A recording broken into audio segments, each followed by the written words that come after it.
সম্প্রতি কোটা সংস্কার আন্দোলন চলাকালে বাংলাদেশে যে ৬ জন নিহত হয়েছেন তাদেরই একজন আবু সাঈদ।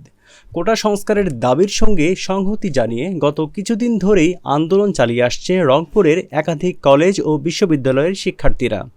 রংপুরের বেগম রোকেয়া বিশ্ববিদ্যালয়ের ইংরেজি বিভাগের ছাত্র আবু সাঈদ কোটা সংস্কার আন্দোলনের অন্যতম সমন্বয়ক ছিলেন।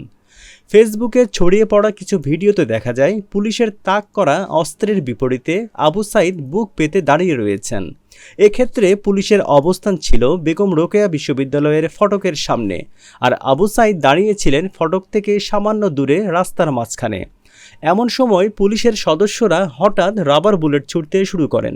এই ঘটনার পর বেশ কয়েক পা পিছিয়ে তিনি সড়কের বিভাজক পার হন এবং হঠাৎ মাটিতে বসে পড়েন।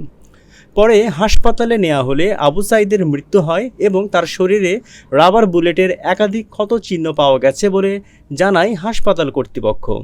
নিহত আবু সাঈদের গ্রামের বাড়ি রংপুরের পীরগঞ্জ উপজেলার বাবনপুর গ্রামে। বৃদ্ধ বাবা মকবুল হোসেন পেশায় একজন দিনমজুর, যার ছেলে মেয়ের সংখ্যা ৯ জন।